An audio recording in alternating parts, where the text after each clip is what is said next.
ఓం నమో వెంకటేశాయ. అక్షర పరబ్రహ్మ రూప అవ్యజ ఫలభావ రూప గోవింద గోవింద. సఫల విధి నియోగాత్ జ్ఞాత కర్మ ప్రకార సకల విహిత భాగై కర్మ సమ్యక్ విధాయ వికల వివిధ భూతేష్వాత్మ సంవిద్గవేషీ సుఫల పరమతత్వం జ్ఞానమార్గేణ యాతి. ఓ పరమాత్మ, సాధారణ మానవులు ఎవరైనా సరే వేదవాక్యాల ద్వారా తాను ఆచరించవలసినటువంటి సత్కర్మాలను చక్కగా తెలుసుకుని ఆ సత్కర్మాచరణను శ్రద్ధగా చేసుకుని ఆ కర్మాచరణలో ఏ రకమైనటువంటి లోటుపాట్లు రానివ్వకుండా దానిలో ఉండేటువంటి సకలాంగాలను సరిగ్గా ఆచరించుకుని తాను చూసేటువంటి వస్తువులలో ఆత్మతత్వమే దాగి ఉన్నది అనే విషయాన్ని సరిగ్గా గమనించుకుని శాశ్వతమైనటువంటి ఆత్మతత్వం కోసం ప్రయత్నాన్ని ప్రారంభించుకుని ఆ ప్రయత్నంలో భాగంగా పరమతత్వమైనటువంటి నిన్ను తెలుసుకున్నవాడు జ్ఞానమార్గంలో పయనించి తాను జన్మించినందుకు సాఫల్యాన్ని పొందుతాడు. అటువంటి సాఫల్యాన్ని నా జన్మకు కూడా ప్రసాదించవలసింది అని అఖిలాండకోటి బ్రహ్మాండ నాయకుడు శ్రీ వెంకటేశ్వర స్వామి వారిని భక్తిగా ప్రార్థించుకుంటూ శ్రీకృష్ణ పరమాత్మ అనుగ్రహించినటువంటి శ్రీమద్ భగవద్గీత గ్రంథం యొక్క అధ్యయన కార్యక్రమాన్ని ఈ శుభ సాయంకాల వేళ ఈ నాద నిరాజన వేదిక మీద మనం ప్రారంభం చేసుకుందాం. ప్రారంభంలో ఆచార్యుల వారితో కలిసి ప్రార్థనా శ్లోకాలను సంకల్పవాక్యాలను చదువుకుని ఈ కార్యక్రమానికి మంగళాచరణం చేసుకుందాం. ఓం నమో వెంకటేశాయ. శ్రీ గురు ప్రార్థన. గురుర్బ్రహ్మ గురుర్విష్ణు గురుర్దేవో మహేశ్వరః గురుః సాక్షాత్ పరం బ్రహ్మ తస్మై శ్రీ గురవే నమః. శ్రీనివాస ప్రార్థన. అనంత శిరసే నిత్యం అనంతాక్షాయతే నమః. అనంత చరణాయాథ శ్రీశైల నిలయాయ చ. అథ సంకల్పః శ్రీమత్ ఆదివరాహ క్షేత్రే విరాజమానస్య అఖిలాండకోటి బ్రహ్మాండ నాయకస్య శ్రీ పద్మావతీ జానేః భగవతః శ్రీ వెంకటేశ్వర స్వామినః దివ్య సన్నిధౌ భగవతః శ్రీకృష్ణ పరమాత్మనః అనుగ్రహేణ అస్మాకం సర్వేషాం శారీరస్య మానసస్య చ బలస్య సిద్ధ్యర్థం సమస్తానాం అసాధ్యం వ్యాధీనాం నివారణార్థం సర్వయజ్ఞ ఫలప్రాప్త్యర్థం సర్వాసాం సంపదాం ప్రాప్త్యర్థం విద్యార్థినాం బుద్ధిశక్తి వృద్ధి ద్వారా పరీక్షాసు ఉత్తీర్ణత సిద్ధ్యర్థం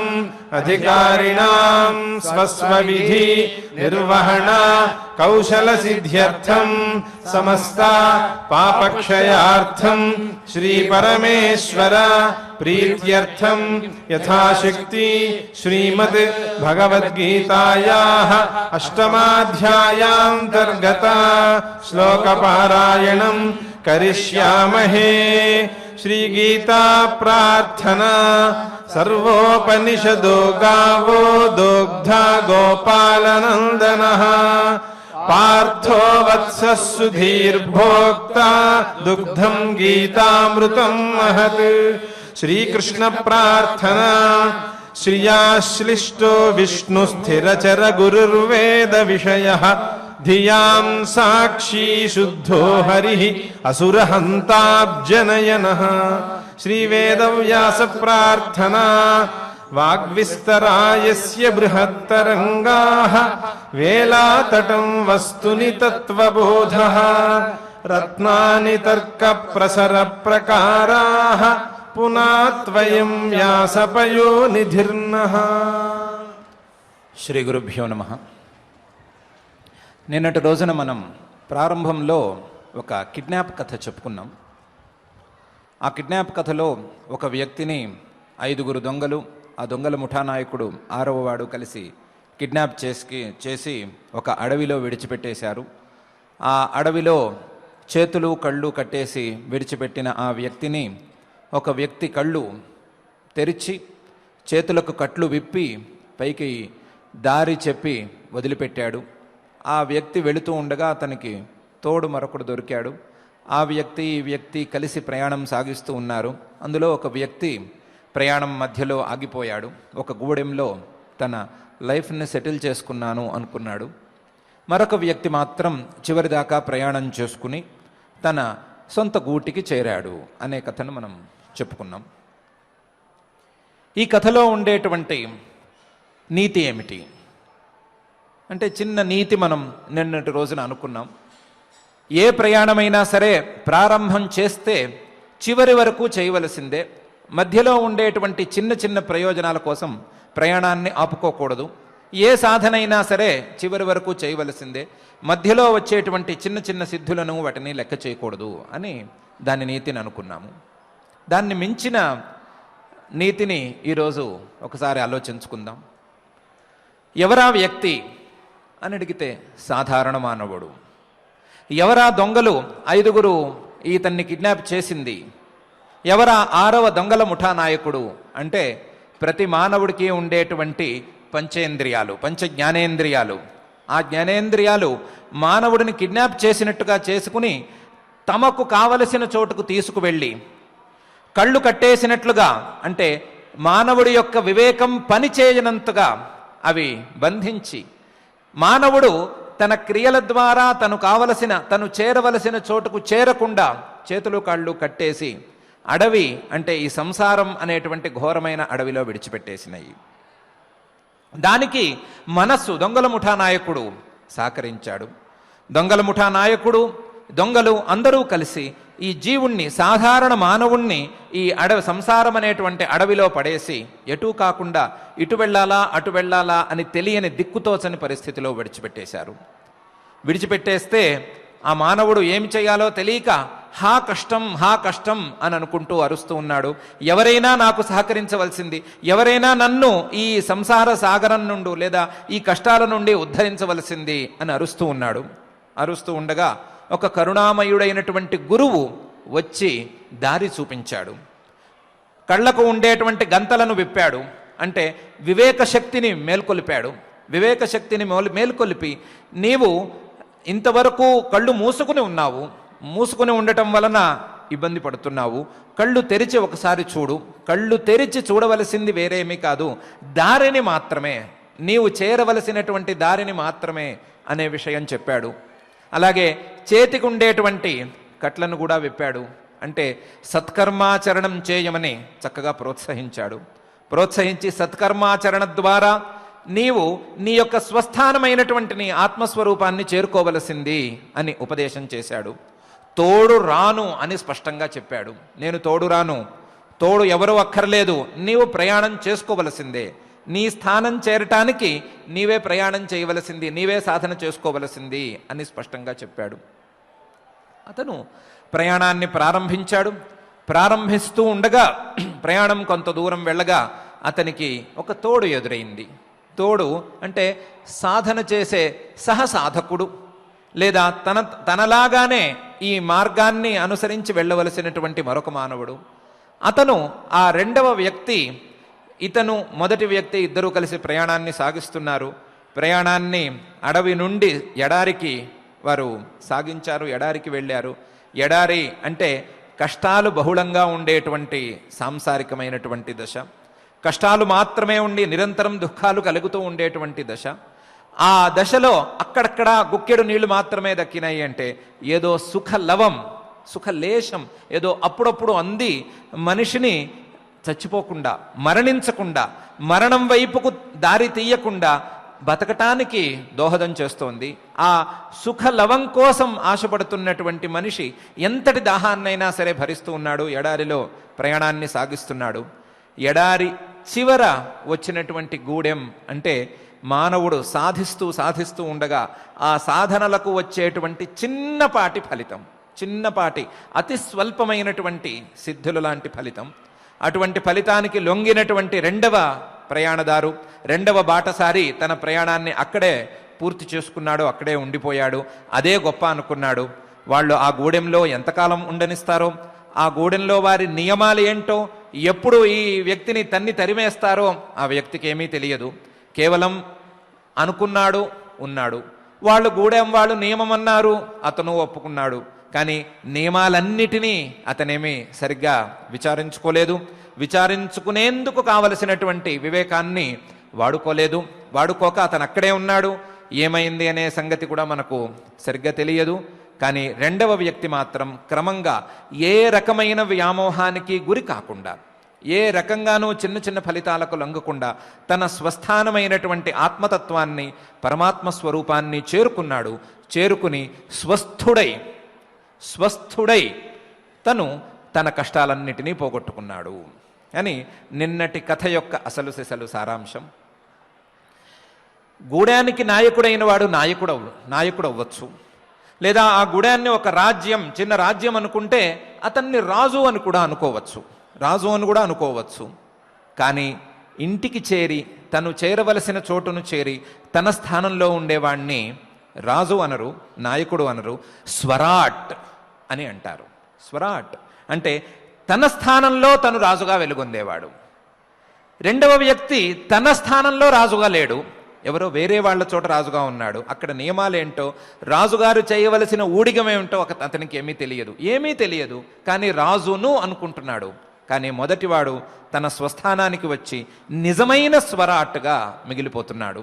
అలాగే జీవుడు తన స్వస్వరూపమైనటువంటి పరమాత్మతత్వం నుండి బయటకు వచ్చి, బయట ఉండేటువంటి వస్తువులలో కొన్నిటిని తనవిగా భావించి, తానుగా భావించి, ఈ వస్తువులతోనూ, ఈ శరీరాలతోనూ, ఈ దేహాలతోనూ, ఇంద్రియాలతోనూ రకరకాల భోగాలను అనుభవిస్తూ తనను తాను రాజుగా భావిస్తున్నాడు.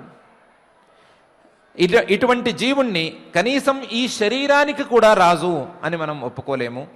ఆత్మతత్వాన్ని పొందిన, ఆత్మతత్వాన్ని, పరమాత్మ యొక్క స్వరూపాన్ని తెలుసుకున్నటువంటి జీవుణ్ణే మనం స్వరాట్ లేదా సమ్రాట్గా గుర్తించగలము. అటువంటి స్వరాట్ కావటానికి, అటువంటి రాజాధిరాజు కావటానికి, స్వస్థతను పొందటానికి, తన యొక్క స్వస్థానాన్ని చేరుకోవటానికి చేయవలసినటువంటి ప్రయత్నాన్ని గురించే పరమాత్మ ఈ అక్షర పరబ్రహ్మయోగం అనే 8వ అధ్యాయంలో చాలా విస్తారంగా ఉపదేశం చేశాడు. ఈ 8వ అధ్యాయాన్ని అర్జునుడి యొక్క ప్రశ్నతో ప్రారంభించారు. అర్జునుడు 7 అంశాలు ఉండేటువంటి ఒక ప్రశ్నను, లేదా 7 ప్రశ్నలను కానీ 7 జిజ్ఞాసలను కానీ పరమాత్మ ముందు ఉంచాడు. పరమాత్మ దీనికి కావలసినటువంటి సూచనలను గత అధ్యాయపు ప్రారంభంలోనే అర్జునుడు ముందు ఉంచగా, దాని మీద పరమాత్మను అర్జునుడు కింతద్ బ్రహ్మ కిం అధ్యాత్మం కిం కర్మ పురుషోత్తమ అధిదైవంచ కిం ప్రోక్తం అధిభూతం కిముచ్యతే అధిభూతంచ కిం ప్రోక్తం అధిదైవం కిముచ్యతే అధియజ్ఞ కథం కోత్ర దేహే దేహభృతాంవర దేహేస్మిన్ మధుసూదన ప్రయాణకాలే చ కథం జ్ఞేయోసి మధుసూదన అనే 2 శ్లోకాలలో 7 ప్రశ్నలను, బ్రహ్మ అంటే ఏంటి, జీవుడంటే ఎవరు, కర్మ అంటే ఏమిటి, అలాగే అధిదైవం అంటే ఏమిటి, అధిభూతం అంటే ఏంటి, అధియజ్ఞం అంటే ఏంటి, ప్రయాణ కాలంలో, దేహాన్ని విడిచిపెట్టి వెళ్ళేటువంటి కాలంలో ఏ రకంగా నిన్ను ధ్యానించాలి అని 7 అంశాలతో కూడిన ప్రశ్నలను వేశాడు. దానికి పరమాత్మ మొదటి 3 ప్రశ్నలకు 3వ శ్లోకంలో అక్షరం బ్రహ్మ పరమం స్వభావోధ్యాత్మముచ్యతే భూతభావోద్భవకర విసర్గ కర్మ సంజ్ఞిత అనే శ్లోకంలో బ్రహ్మ అంటే వినాశం ఏమాత్రమూ లేని స్వరూపమే, ఆత్మస్వరూపమే, పరమాత్మ యొక్క తత్వమే బ్రహ్మ. స్వభావ, ఆ పరమాత్మ యొక్క ఒక భాగమే జీవుడు లేదా అధ్యాత్మం. ఈ శరీరంలో నిలబడి ఈ శరీరమే నేను అనుకునేవాడు, ఈ శరీరంలో ఉండేటువంటి శారీరకుడు అతను బ్రహ్మ యొక్క, పరమాత్మ యొక్క ఒక భాగం మాత్రమే. స్వభావోధ్యాత్మముచ్యతే. ఇతను తన బుద్ధిని పూర్తిగా కలుషితం చేసుకుని ఉన్నాడు. తన కలుషితమైనటువంటి బుద్ధిని బాగు చేసుకోవాలి అనంటే, లేదా తను ఈ లోకంలో పుట్టి ఈ శరీరంతో ఏ రకమైనటువంటి భోగభాగ్యాలను అనుభవించాలన్నా సరే, అటు లౌకికమైన ఫలితాలను అనుభవించాలన్నా, ఇటు వైదికమైన ఫలితాలను లేదా అంతిమ ఫలితాన్ని అందుకోవాలన్నా చేయవలసింది భూతభావోద్భవకర విసర్గ కర్మ సంజ్ఞిత, వేదవిహితమైనటువంటి కర్మాచరణలను చేయాలి. వేదాలలోనూ ధర్మశాస్త్రాలలోనూ చెప్పినట్లుగా నడుచుకోవాలి.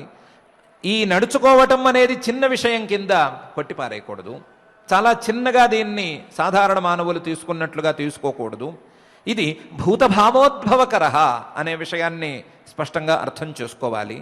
ప్రపంచంలో పుట్టే ప్రతి వస్తువు మానవుల యొక్క కర్మలకు ఫలితంగా పుడుతుంది. మానవుల యొక్క కర్మ ఫలాలను అనుభవించటానికి సాధనంగా పుడుతుంది అనే విషయాన్ని అర్థం చేసుకోవాలి. ప్రపంచంలో ప్రతి వస్తువు పుట్టడానికి మానవులు తాము చేసుకున్నటువంటి కర్మలే కారణం అనే విషయాన్ని అర్థం చేసుకోవాలి. అలా అర్థం చేసుకున్నప్పుడే ఆ కర్మ యొక్క తత్వం ఎంతో కొంత అర్థమైనట్టు అని 3వ శ్లోకంలో మనకు వివరించాడు.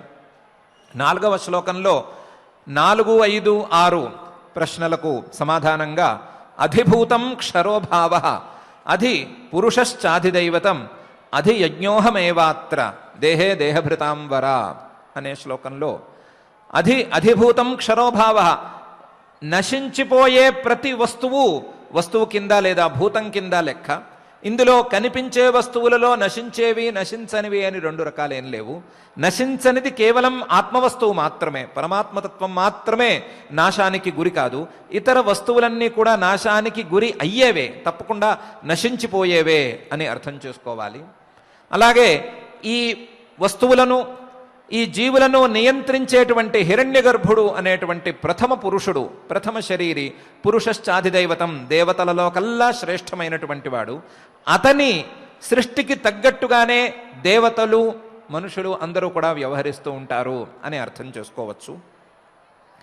ఇక అధియజ్ఞ కథం కోత్ర అనే నీ ప్రశ్నకు అధియజ్ఞ అహమేవా, యజ్ఞాలలో నన్నే ఉపాసించాలి, యజ్ఞరూపంగా నన్నే ఉపాసించాలి, యజ్ఞాలకు దేవతగా కూడా నన్నే ఉపాసించాలి అని ఈ శ్లోకంలో పరమాత్మ మనకు చెప్పాడు. ఇంతేకాకుండా ప్రయాణకాలేచ కథం జ్ఞేయోసి మధుసూదన అనే చివరి ప్రశ్నకు సమాధానాన్ని 5వ శ్లోకంలో అంతకాలేచ మామేవ స్మరన్ ముక్త్వా కలేవరం యః ప్రయాతి సమద్భావం యాతి నాస్త్యత్ర సంశయః అని ఆ ప్రశ్నకు సమాధానంగా ప్రయాణకాలంలో నన్నే ధ్యానించాలి అని చెప్పబోతూ, ప్రయాణకాలంలో గనక నన్ను ధ్యానించినట్లయితే, ప్రయాణకాలంలో నన్ను ధ్యానిస్తూ శరీరాన్ని విడిచిపెట్టుకున్నట్లయితే అతను నన్నే పొందుతాడు అని ఫలితాన్ని చూపించాడు. ఫలితాన్ని చూపించడమే కాకుండా సామాన్య నియమాన్ని పై శ్లోకంలో 6వ శ్లోకంలో మనకు వెల్లడించాడు. సామాన్య నియమం యం వాపి స్మరన్ భావం త్యజత్యంతే కలేబరం తంతమేవైతి కౌంతేయ సదా తద్భావభావితః అనే సాధారణ నియమాన్ని కూడా చెప్పాడు. ప్రయాణకాలంలో శరీరాన్ని విడిచిపెట్టి వెళ్లే కాలంలో ఏ భావాలతో శరీరాన్ని విడిచిపెట్టుకుంటారో ఆ భావాలకు తగ్గ జన్మలనే పొందుతారు అని సాధారణ నియమం ఉంది. అందువలన ఆ సాధారణ నియమాన్ని అనుసరించి ప్రయాణకాలంలో నన్ను స్మరించేందుకు ప్రయత్నం చేసుకోవాలి. ఆ ప్రయత్నం ఏ రకంగా ఉండాలి అంటే తస్మాత్ సర్వేషు కాలేషు మా మనుస్మరయుధ్యచ మయ్యర్పిత మనోబుద్ధి మామే వైష్యస్య సంశయం అని పై శ్లోకంలో నిరంతరం గనక నన్ను ఆలోచిస్తూ ఉంటే, నిరంతరం నా గురించిన ఆలోచనలతోనే ఉంటే, నిరంతరం నా యొక్క స్మరణతోనే గడుపుతూ ఉంటే అతనికి చివరి క్షణం కూడా నేను గుర్తు వచ్చేందుకు అవకాశాలు మెండుగా ఉంటాయి. ఆ ప్రయాణకాలంలో నన్ను గుర్తుంచుకోవడానికి వీలుగా జీవితపు ప్రతి క్షణము నన్ను గుర్తుంచుకునే ప్రయత్నం చేసుకోవాలి. చేసుకున్నప్పుడు అతను నన్ను పొందేందుకు అవకాశం ఎక్కువగా ఉంటుంది అనే విషయాన్ని పై శ్లోకంలో చెప్పాడు. అయితే 8వ శ్లోకంలో ఈ రకమైనటువంటి ప్రయత్నం చాలా సంక్లిష్టమైన ప్రయత్నం కదా, కష్టంగా ఉన్నది కదా, ప్రపంచంలో ప్రతి జీవి, ప్రతి మానవుడు ప్రతి క్షణము నిన్నే స్మరించుకుంటూ ఉండటం అనేది సంభవమేనా అనే ప్రశ్నకు సమాధానంగా అభ్యాసయోగయుక్తేన చేతసా నాన్యగామిన పరమం పురుషం దివ్యం యాతి పార్థాను చింతయన్ అని అభ్యాసయోగం చేసుకోవాలి. అభ్యాసాన్ని భాగం చేసుకోవాలి. అభ్యాసం చేసుకుంటూ తత్ర స్థితౌ యత్నోభ్యాస అని ఏ క్షణాన పరమాత్మ యొక్క స్మరణ వచ్చినా సరే ఆ స్మరణను నిలుపుకునేందుకు ప్రయత్నం చేసుకుంటూ పోవాలి. పోతూ చేతసా నాన్యగామిన, చేతస్సు మనస్సు ఏ రకంగానూ ఇతర వ్యవహారాల మీదకు పోకుండా చూసుకోవాలి. క్రమంగా మొదటి దశలో ప్రతి వ్యవహారంలోనూ పరమాత్మను స్మరించుకుంటూ వ్యవహారం చేసే స్థాయిని పొందాలి. ఆ స్థాయిని క్రమంగా పెంచుకుంటూ ఇతర వ్యవహారాలను విడిచిపెట్టుకుని పరమాత్మ యొక్క స్మరణనే చేసుకునేటువంటి స్థాయిని పెంచుకునే ప్రయత్నం చేయాలి. ఇలా ప్రయత్నం చేస్తే స్మరణ నిలుస్తుంది, స్మరణ చివరి క్షణంలోనూ నిలుస్తుంది. అట్లాగే పరమాత్మను చేరేందుకు అవకాశం కూడా చాలా సరళతరం అవుతుంది అని పై శ్లోకంలో చెప్పాడు. అయితే పరమాత్మ యొక్క స్వరూపాన్ని ఏ విధంగా అర్థం చేసుకోవాలి? సగుణ రూపంగా అర్థం చేసుకోవాలా, లేదా నిర్గుణమైనటువంటి పరమాత్మతత్వాన్ని మనసులో ఉంచుకోవాలా అనే ప్రశ్నకు సమాధానంగా ఈ విషయాలు కావు. ఉపనిషత్తులలో ప్రతిపాదన చేసేటువంటి పరమాత్మతత్వాన్నే మనసులో ఉంచుకోవాలి అని పై శ్లోకంలో కవిం పురాణమనుశాసితారం అణోరణీయాంస మనుస్మరేద్య సర్వస్య ధాతారమచింత్య రూపం ఆదిత్యవర్ణం తమసః పరస్తాత్ అని ఉపనిషత్తులలో ప్రతిపాద్యమైనటువంటి పరమాత్మ యొక్క స్వరూపాన్ని చిన్న చిన్న పదాలతో గుచ్చి మనకు చూపించాడు. 10వ శ్లోకంలో ప్రయాణకాలే మనసాచలేన భక్త్యాయుక్తో యోగబలేన చైవ భ్రువోర్మధ్యే ప్రాణమావేశ్య సమ్యక్ సతం పరం పురుషముపైతి దివ్యం అని ప్రయాణకాలంలో యోగాభ్యాసాన్ని చక్కగా చేసుకుని తన యొక్క కనుబొమ్మల మధ్యలో ప్రాణశక్తిని తీసుకువచ్చి పెట్టి అంతకుముందే మనస్సును పూర్తిగా నిగ్రహించుకుని అచంచలంగా మనస్సును మార్చుకుని గనక ఎవరైతే ప్రయాణాన్ని ప్రారంభించుకుంటారో అటువంటి వారు నన్ను తప్పకుండా పొందుతారు అని యోగ సాధకుల యొక్క తీరుని కొంత ఉపదేశం చేశాడు. 11వ శ్లోకంలో యోగ సాధన ఏ రకంగా ప్రారంభించుకోవాలి అనే విషయాన్ని చెబుతూ యదక్షరం వేదవిదో వదంతి తపాంసి సర్వాణి చ యద్వదంతి యదిచ్ఛంతో బ్రహ్మచర్యం చరంతి తత్తే పదం సంగ్రహేణ ప్రవక్ష్యే అని వేదాలకు తపస్సులకు యజ్ఞాలకు ఫలితంగా పరమాత్మ తత్వజ్ఞానం ఇముడుతుంది.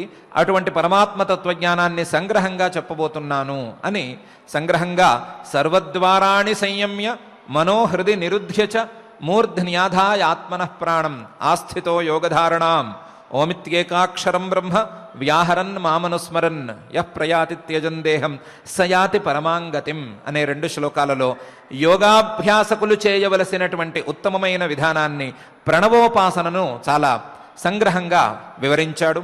ఆ ప్రణవోపాసన చేయలేము, ప్రణవోపాసన చేసేందుకు మాకు యోగ్యత లేదు, యోగాభ్యాసం చేసేంత బలం లేదు, ఏ రకమైన బలిమీ లేని మాకు పరమాత్మ తత్వజ్ఞానం అబ్బేది ఎలా అని మనలాంటి సాధారణ సాధకుల యొక్క సందేహానికి సమాధానంగా 14వ శ్లోకంలో అనన్యచేతా సతతం యోమాం స్మరతి నిత్యశః తస్యాహం సులభ పార్థ నిత్యయుక్తస్య యోగినః అని అనన్యచేతస్సుగా ఉండటం ఒక్కటే ప్రధానం. పరమాత్మ మీద తప్ప ఇతర బాహ్యమైన వస్తువుల మీద మనస్సును ఉంచుకపోవటమే ఇందులో ప్రధానం. దాన్ని గనక సాధించుకున్నట్లయితే యోగాభ్యాసంతో పని లేకుండా కూడా, యోగాభ్యాసం యొక్క అవసరం లేకుండా కూడా మంచి పరమమైనటువంటి ఉత్తమమైనటువంటి గతిని పొందేందుకు అవకాశం ఉంటుంది అని తేల్చి చెప్పాడు. నిన్ను ఎందుకు పొందాలి అనే ప్రశ్నకు సమాధానాన్ని 15వ శ్లోకంలో మాముపేత్య పునర్జన్మ దుఃఖాలయమ శాశ్వతం నాప్నువంతి మహాత్మానః సంసిద్ధిం పరమాం గతాః అని చెప్పాడు. నన్ను గనక ఒకసారి పొందినట్లయితే, తత్వజ్ఞానంతో నన్ను ఒకసారి చేరుకున్నట్లయితే వారు దుఃఖాన్ని కలిగించేటువంటి పునర్జన్మను పొందరు, దుఃఖాలను కలిగించేటువంటి దుఃఖభూయిష్టమైనటువంటి పునర్జన్మకు దూరంగా వారు వెళ్ళగలుగుతారు అని తనను పొందితే వచ్చేటువంటి ఫలితాన్ని గురించి చెప్పాడు. నిన్ను పొందితే మాత్రమేనా ఈ ఫలితము, వేరే ఎక్కడికైనా వెళితే ఈ ఫలితం ఉండదా అంటే వేరెక్కడా ఉండదు అనే విషయాన్ని స్పష్టంగా ఆ బ్రహ్మభువనాల్లోకాః పునరావర్తినోర్జున మాముపేత్యతు కౌంతేయ పునర్జన్మ నవిద్యతే అని ఏ లోకానికి వెళ్ళినా, బ్రహ్మలోకం అనబడేటువంటి సత్యలోకం వరకు వెళ్ళినా, హిరణ్య గర్భలోకం వరకు వెళ్ళినా సరే, ఏ ఫలితమైనా సరే అది మళ్ళీ పునరావృత్తికి లోనయ్యే ఉంటుంది. ఆ ఫలితాన్ని పొందినవాడు మళ్ళీ తను ఎక్కడి నుండి బయలుదేరాడో అక్కడికైనా రావాల్సి ఉంటుంది, అంతకంటే కిందకో పైకో వెళ్ళవలసే ఉంటుంది. పునరావృత్తి తథ్యం. కానీ నన్ను చేరిన వారు మాత్రం మళ్ళీ మనుష్య జన్మ కానీ ఇతర జన్మ కానీ పొందరు అని స్పష్టంగా చెప్పాడు. అయితే ఎంతకాలం ఇది, ఎంతకాలం ఈ పునరావృత్తి అనే దానికి అర్థమేమిటి అనే విషయాన్ని చెప్పటం కోసం కాలం మీద ఒక చిన్న అవగాహన తేవటం కోసం పై శ్లోకాలలో సహస్రయుగ పర్యంతం అహర్యద్ బ్రహ్మణో విదుః రాత్రిం యుగ సహస్రాంతాం తేహో రాత్ర విదో జనాః అవ్యక్తాద్వ్యక్తయ సర్వా ప్రభవంత్యహరాగమే రాత్ర్యాగమే ప్రలీయంతే తత్రైవావ్యక్త సంజ్ఞకే అని సుదీర్ఘమైనటువంటి కాలం జీవించి ఉండేటువంటి హిరణ్యగర్భుడి ద్వారా సుదీర్ఘమైన మన ఊహలకు అందని సుదీర్ఘమైనటువంటి కాలం పాటు జీవించి ఉండేటువంటి హిరణ్యగర్భుడు ఈ సృష్టిని చేస్తూ ఉంటాడు. ఆ సృష్టిని చేసేటువంటి హిరణ్యగర్భుడు పడుకున్నంత వరకు, కళ్ళు మూసుకున్నంత వరకు సృష్టి ఉండదు, అది ప్రళయానికి లోనయ్యి ఉంటుంది. ఆయన కనులు తెరిస్తే ఈ సృష్టి ప్రారంభమవుతుంది. ఆయన కనులు తెరవటం, కనులు మూయటం అనే కాలం మధ్య ఈ సృష్టి దోబూసలాడుతూ ఉంటుంది. కానీ ఆయన కనులు తెరుస్తూనే ఉంటాడు, కళ్ళు మూసుకుంటూనే ఉంటాడు. ఈ సృష్టి ప్రారంభమవుతూనే ఉంటుంది, నశించిపోతూనే ఉంటుంది, మళ్ళీ పుట్టుకొస్తూనే ఉంటుంది అనే విషయాన్ని చెప్పాడు. చెప్పి భూతగ్రామ స ఏవాయం భూత్వా భూత్వా ప్రలీయతే రాత్ర్యాగమే వశః పార్థ ప్రభవత్యహరాగమే అనే పై శ్లోకంలో ఈ వస్తువులన్నీ కూడా మళ్ళీ మళ్ళీ పుడుతూనే ఉంటాయి, గిడుతూనే ఉంటాయి, అశాశ్వతంగానే ఉంటాయి. అశాశ్వతంగా ఉండేటువంటి ఈ వస్తువుల మీద ఏ రకంగానూ కోరికలు పెంచుకోవటం అనేది తెలివిగలవారి పని కాదు అనే విషయాన్ని సూచించాడు. సూచించి ఏ విషయాన్ని కోరుకోవాలి అనే విషయాన్ని 20వ శ్లోకంలో పరస్తస్మాత్తు భావోన్యో వియక్తో వియక్తాత్ సనాతనః యస్స సర్వేషు భూతేషు నశ్యత్సు నవినశ్యతి అని ఈ వస్తువులన్నిటికంటే కూడా ఉత్కృష్టమైనటువంటి, ఈ వస్తువుల కంటే విలక్షణమైనటువంటి పరమాత్మతత్వాన్ని తెలుసుకునేందుకు ప్రయత్నం చేసుకోవాలి. ఆ పరమాత్మతత్వం ఏ రకంగానూ వినాశానికి లోను కాదు. ఈ కనిపించే వస్తువులన్నీ కూడా నశించిపోతూనే ఉంటాయి, కానీ ఆ వస్తువులన్నిటికీ కారణమైనటువంటి పరమాత్మతత్వం మాత్రం నశించదు అని పరమాత్మతత్వానికి అలాగే వస్తువులకు ఉండేటువంటి స్పష్టమైన భేదాన్ని గీతను గీసి చూపించాడు. చూపించి ఆ పరమాత్మ ఎవరో కాదు, పరమాత్మ ఎక్కడో ఉంటాడు అనే భ్రమ పనికిరాదు అని చెప్పటానికి 21వ శ్లోకంలో అవ్యక్తోక్షర ఇత్యుక్తః తమాహుః పరమాం గతిం యద్గత్వా ననివర్తంతే యం ప్రాప్య ననివర్తంతే తద్ధామ పరమం మమ అనే శ్లోకంలో ఆ పరమాత్మ మరెవరో కారు, నేనే, నాకే వినాశం ఏమాత్రమూ లేదు.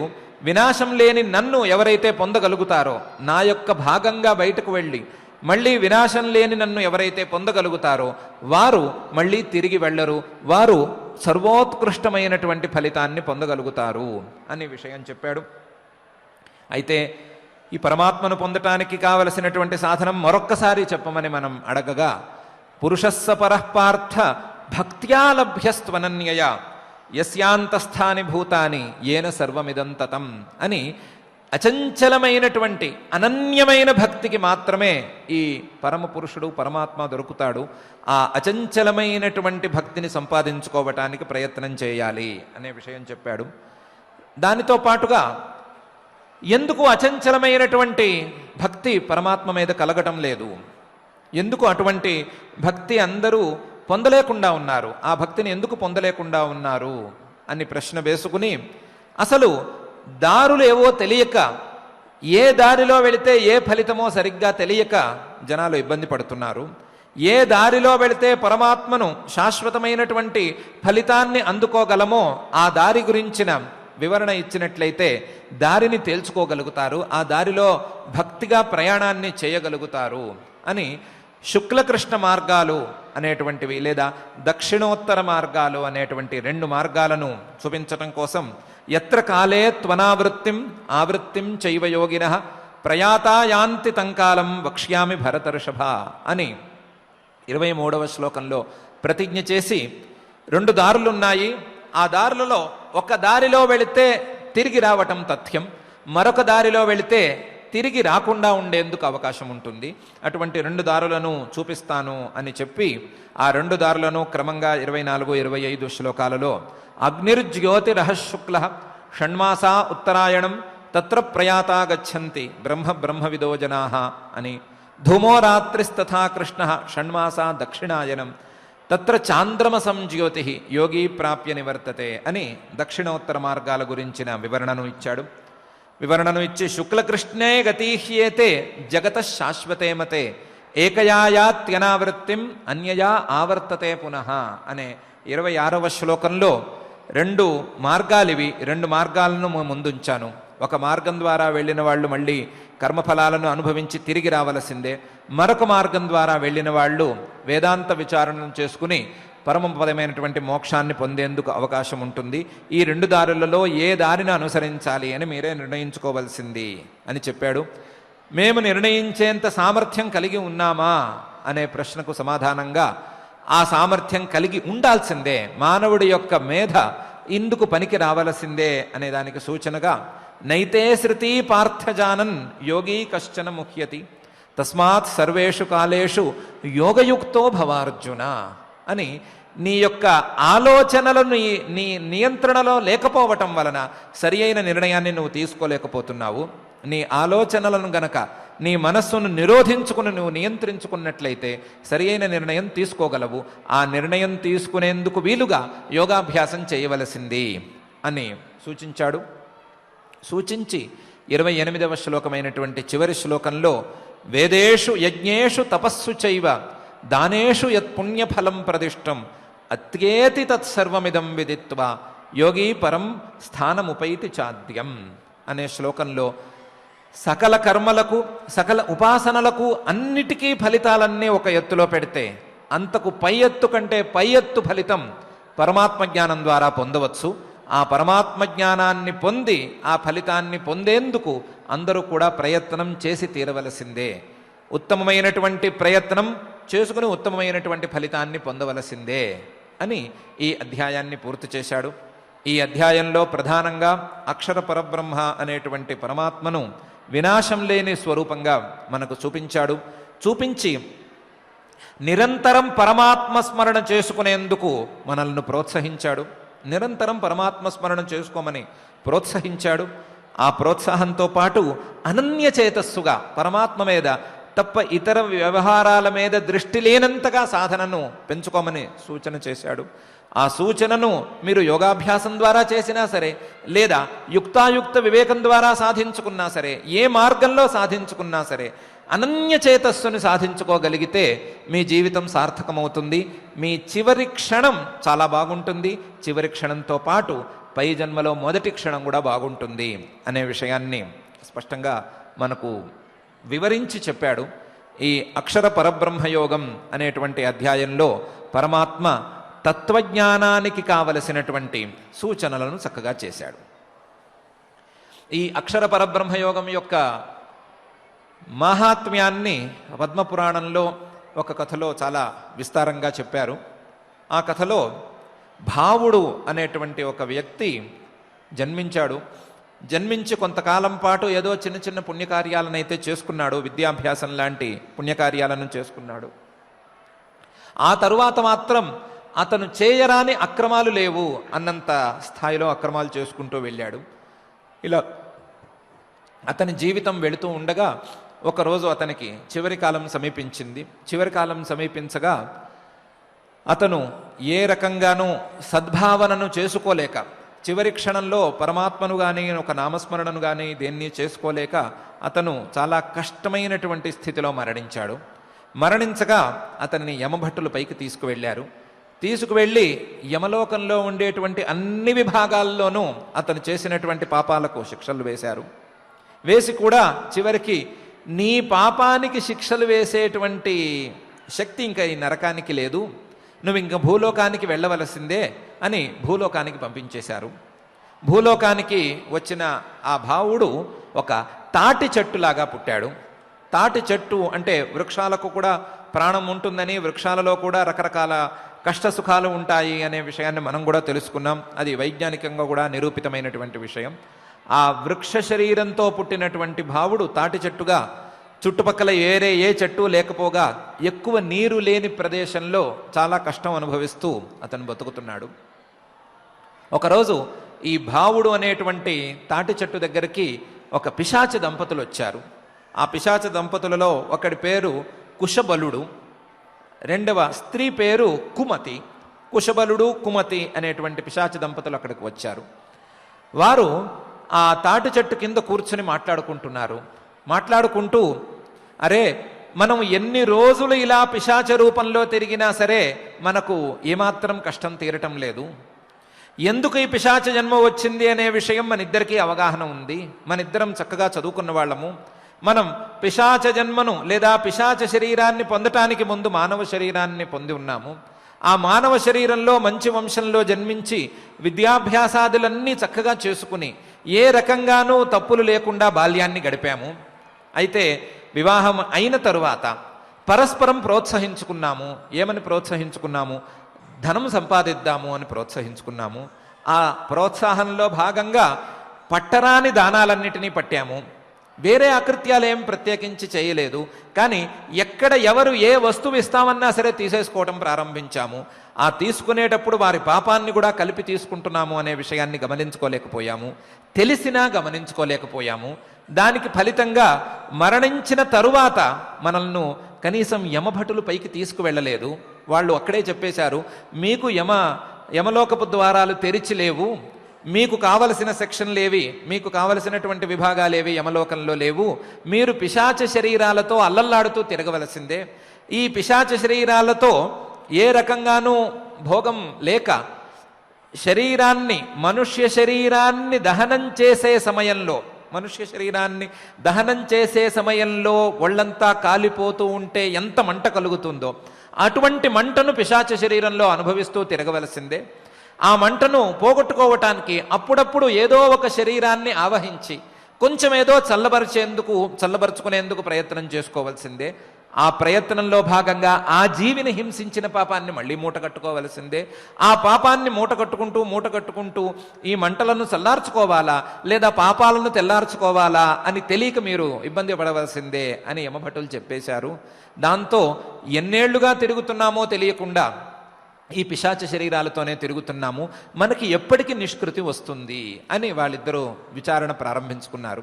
విచారణ ప్రారంభిస్తూ ఉండగా ఆ కుమతి అనే ఆవిడ ఎందుకు అందో తెలియకుండా, అరే మనం చాలా చదువుకున్నాం కదా, చిన్నప్పుడు చాలా విద్యాభ్యాసం చేశాం కదా, ఎన్నో విషయాలను తెలుసుకున్నాం కదా, ఏ ఒక్క విషయము మనం అకార్యాలు చేస్తున్నప్పుడు ఎందుకు గుర్తు రాలేదు అని ప్రశ్నించుకుంటూ మనం చాలా ప్రశ్నలను వేసుకున్నాము, చాలా రకాలైనటువంటి ప్రశ్నలకు సమాధానాలను తెలుసుకున్నాము, వేసుకోవలసినటువంటి ఒకే ఒక ప్రశ్నకు సమాధానం చెప్పుకోలేదా?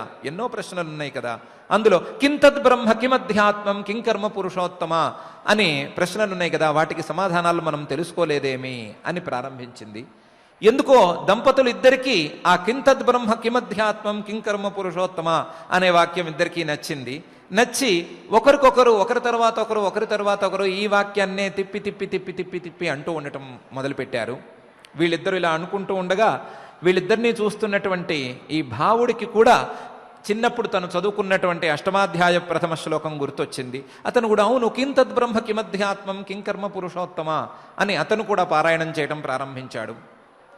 ఇలా అర్థం గురించిన విస్తారం పెద్దగా మనసులో లేకపోయినా సరే ఎందుకో అకారణంగానో లేదా వారు చేసుకున్నటువంటి స్వల్ప పుణ్యాలకు ఫలితంగానో ఈ వాక్యం నచ్చి ఆ వాక్యాన్ని మళ్ళీ పునరావృత్తి చేసుకోవడం ప్రారంభించారు. ముగ్గురు ఇలాగే పునరావృత్తి చేసుకుంటూ ఉండగా అందులో పిశాచ దంపతులకు క్రమంగా ఆ తాపం చల్లారి క్రమంగా వారి పిశాచ శరీరం పోయే పరిస్థితి వచ్చింది. వాళ్ళు పిశాచ శరీరాన్ని విడిచిపెట్టి కనీసం యమలోకానికైనా చేరతామే అనే నమ్మకానికి వచ్చేటువంటి సందర్భం వచ్చింది. ఈ లోపల ఈ వాక్యాన్ని మళ్ళీ ఆవృత్తి చేస్తున్నటువంటి భావుడికి కూడా ఆ తాటి చెట్టు జన్మ పూర్తయ్యే సందర్భం వచ్చి ఒక పిడుగు లాంటిది పడి ఆ తాటి చెట్టు కింద పడిపోయింది. ఆ తాటి చెట్టు శరీరాన్ని విడిచిపెట్టి ఈ భావుడు కాశీక్షేత్రంలో ఒక వ్యక్తిగా పుట్టి గంగా తీరంలోనే ఉంటూ నిరంతరం హరిస్మరణం చేసుకుంటూ దానితో పాటుగా కింతద్ బ్రహ్మ కిమధ్యాత్మం కింకర్మ పురుషోత్తమ అనే అష్టమాధ్యాయపు ప్రథమ వాక్యాన్ని జీవితమంతా కూడా ఆవృత్తి చేసుకుంటూ ఉన్నాడు. ఇటువంటి వాడికి ఏ ఫలితం ఇవ్వాలి అని వైకుంఠంలో ఒక చర్చ జరిగింది. వైకుంఠంలో చర్చ లక్ష్మీదేవికి శ్రీమన్నారాయణుడికి జరిగింది. శ్రీమన్నారాయణుడు అన్నాడు, నేను వెళ్ళి ఆయనకు ప్రత్యక్షమయ్యి ఆ క్షణానికి ఏ ఫలితంతో వస్తే ఆ ఫలితం ఇచ్చేస్తాను. ఎందుకంటే ఇతను అష్టమాధ్యాయంలో ఉండేటువంటి ఒక శ్లోకాన్ని మాత్రమే, అందులో ఒక భాగాన్ని మాత్రమే పారాయణ చేసుకుంటూ ఉన్నాడు. హరినామస్మరణం అయితే చేస్తున్నాడు, దాంతోపాటుగా ఇంతే చేస్తున్నాడు కాబట్టి దీనికి తగ్గ ఫలితాన్ని ఇస్తాను అని అన్నాడు. అప్పుడు లక్ష్మీదేవి అనంతమైన ఫలితాన్ని ఇచ్చే ఏ పారాయణైనా, అనంతమైనటువంటి ఫలితాన్ని ఇచ్చే పారాయణలో భాగమైనా సరే అనంతమైన ఫలితాన్నే ఇవ్వాలి కదా, అనంతంలో ముక్కలేముండవు కదా. అందువలన అనంతమైన ఫలితాన్ని ఇచ్చే అష్టమాధ్యాయ పారాయణం చేయని, లేదా అనంతమైన ఫలితాన్ని ఇచ్చే అష్టమాధ్యాయంలో ఒక శ్లోకం యొక్క పారాయణం చేయని, ఫలితం సమానంగా ఉండాలి కదా, మీరు ఏ రకమైన ఫలితం ఇస్తారో తేల్చండి అనంది. శ్రీహరి నవ్వి ఆయన దగ్గరకు వెళ్ళి ఆయనకు తత్వజ్ఞానాన్ని బోధించి భావుడనేవాడికి మోక్షాన్ని ప్రసాదించాడు అని పరమేశ్వరుడు పార్వతీదేవితో చెప్పినట్లుగా మనకు పద్మపురాణంలో కథ తెలుస్తున్నది. ఈ కథ యొక్క ప్రధానమైనటువంటి సారాన్ని మనం సరిగ్గా అర్థం చేసుకోవాల్సిన అవసరమైతే ఉంది. పురాణాలలో భాషను యథాతథంగా తీసుకుని మనం వాటికి అర్థాలు చెప్పుకోరాదు. ఎంత మొద్దులా ఉండేవాడైనా సరే, ఎంత పిశాచంలాంటి స్వభావం ఉన్నా సరే, పిశాచపు స్వభావం అందరికీ తెలిసిందే. పిశాచ స్వభావం అంటే మానవులలో ఉండేటువంటి స్వభావం. తనకు మంచి చేసుకోరు, ఎదుటివాడికి మంచి చేయరు. మంచి తనకు చేయరు, లాభం తనకి ఉండదు, ఎదుటివాడికి కూడా లాభం ఉండదు.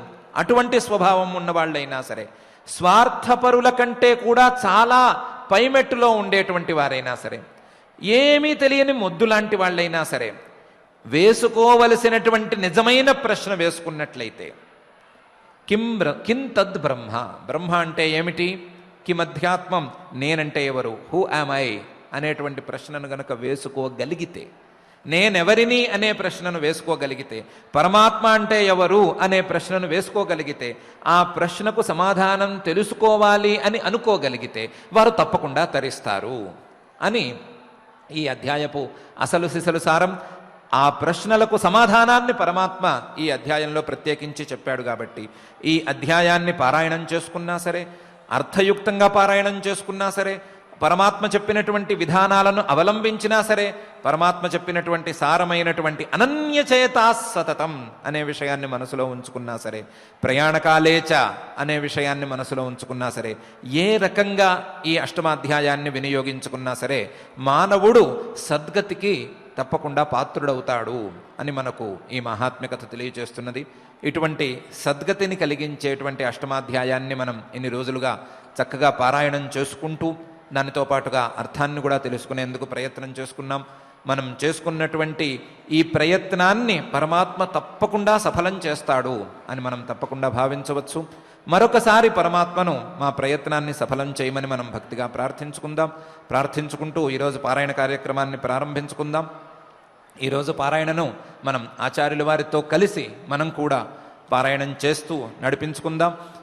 రేపటి రోజున అన్నమాచార్యుల వారి వర్ధంతి సందర్భంగా 6 గంటల నుండి విశేష కార్యక్రమం ఉన్నందువలన మనం 4 గంటల నుండి 4:50 వరకు భగవద్గీత అష్టమాధ్యాయం యొక్క అఖండ కార్యక్రమాన్ని నిర్వహించబోతున్నాం.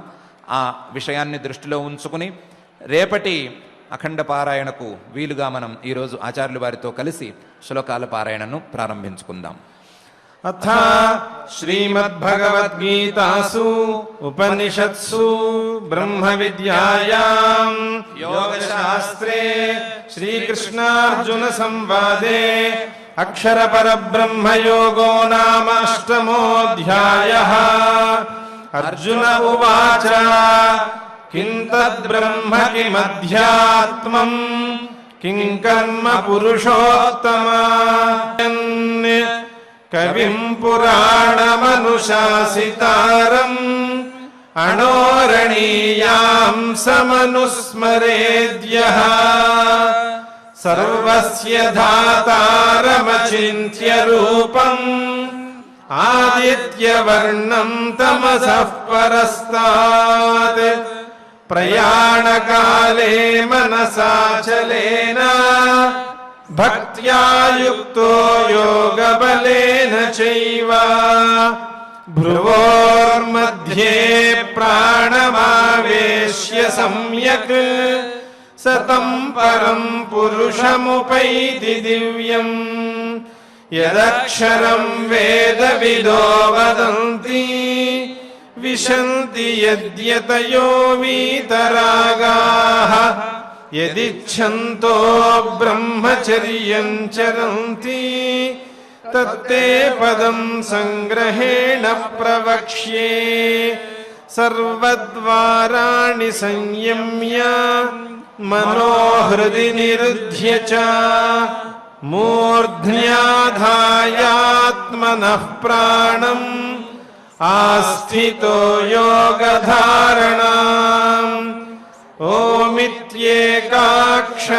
ब्रह्म व्याहरन् मामनुस्मरन् यः प्रयाति त्यजन् देहम् स याति परमां गतिम् अनन्यचेताः सततम् यो मां स्मरति नित्यशः तस्याहं सुलभः पार्थ नित्ययुक्तस्य योगिनः मामुपेत्य पुनर्जन्म दुःखालयमशाश्वतम् नाप्नुवन्ति महात्मानः संसिद्धिं परमां गताः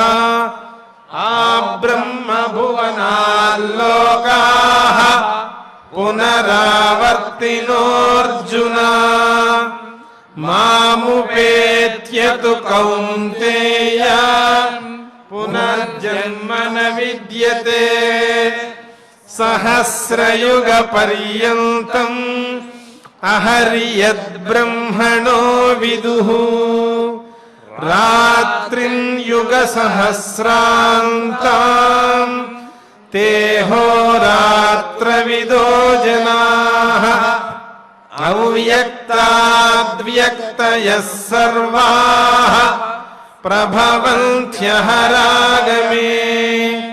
रात्र्यागमे प्रलीयन्ते तत्रैवाव्यक्तसंज्ञके भूतग्रामः स एवायम् भूत्वा भूत्वा प्रलीयते रात्र्यागमे वशः पार्थ प्रभवत्यहरागमे परस्तस्मात्तु भावोऽन्यः अव्यक्तो व्यक्तात् सनातनः यस्य सर्वेषु भूतेषु नश्यत्सु न विनश्यति अव्यक्तोऽक्षर इत्युक्तः तमाहुः परमां गतिम् यं प्राप्य न निवर्तन्ते तद्धाम परमं मम पुरुषः स परः पार्थ भक्त्या लभ्यस्त्वनन्यया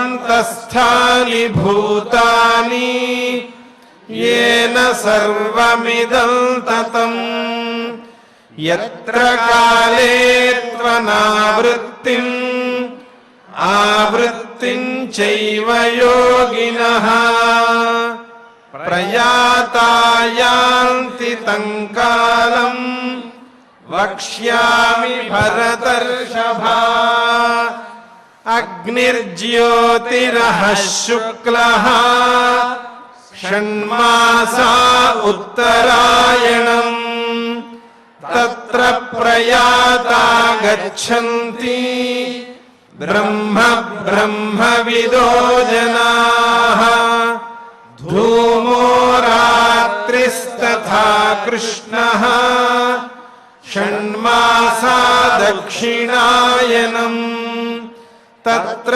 चान्द्रमसञ्ज्योतिः योगी प्राप्य निवर्तते शुक्लकृष्णे गतिह्येते जगतः शाश्वते मते एकया यात्यनावृत्तिम् अन्यया वर्तते पुनः नैते श्रुति पार्थ जानन् योगी मुह्यति कश्चन तस्मात् सर्वेषु कालेषु योगयुक्तो भवार्जुन वेदेषु यज्ञेषु तपस्सु चैव दानेषु यत्पुण्यफलं प्रदिष्टम् अत्येति तत्सर्वमिदं विदित्वा योगी परं स्थानमुपैति चाद्यम् इति श्रीमद्भगवद्गीतासु उपनिषत्सु ब्रह्मविद्यायां योगशास्त्रे श्रीकृष्णार्जुन संवादे अक्षरपरब्रह्मयोगो नाम अष्टमोऽध्यायः। అక్షర పరబ్రహ్మ యోగంలో ఉండే 28 శ్లోకాలను చక్కగా పారాయణం చేసుకున్నాం. రేపటి రోజున ఆచార్యులు వారు చెప్పినట్లుగా మనం అఖండ పారాయణను కూడా నిర్వహించుకుందాం. ఇప్పుడు నామ సంకీర్తనను ప్రారంభించుకుందాం. తిరుమల తిరుపతి దేవస్థానం వారి శ్రీ వెంకటేశ్వర సంగీత నృత్య కళాశాల అధ్యాపకురాలు శ్రీమతి శ్రీవాణి యాళ్ల గారు మనకు వీణావాదనం చేసి వీణ మీద పరమాత్మ యొక్క గీతాన్ని గానం చేసి వినిపిస్తారు. వారికి తిరుమల తిరుపతి దేవస్థానం వారి శ్రీ వెంకటేశ్వర సంగీత నృత్య కళాశాల అధ్యాపకులు శ్రీమాన్ టి రమేష్ గారు మృదంగం మీద సహకారాన్ని అందిస్తారు.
मम अथ क्षमा प्रार्थना यदक्षरपदभ्रष्टम् मात्राहीनम् च यद्भवेत् तत्सर्वं क्षम्यताम् देवनारायण नमोऽस्तु ते। अथ भगवत्समर्पणम् कायेन वाचा मनसेन्द्रियैर्वा बुद्ध्यात्मना वा प्रकृते स्वभावात् करोमि यद्यत् सकलम् परस्मै नारायणायेति समर्पयामि।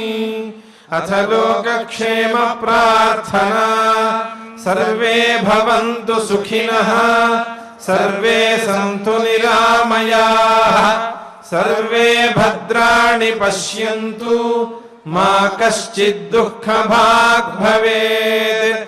अथ मङ्गलम् श्रियः कान्ताय कल्याणनिधये निधयेऽर्थिनाम् श्रीवेङ्कटनिवासाय श्रीनिवासाय मङ्गलम्।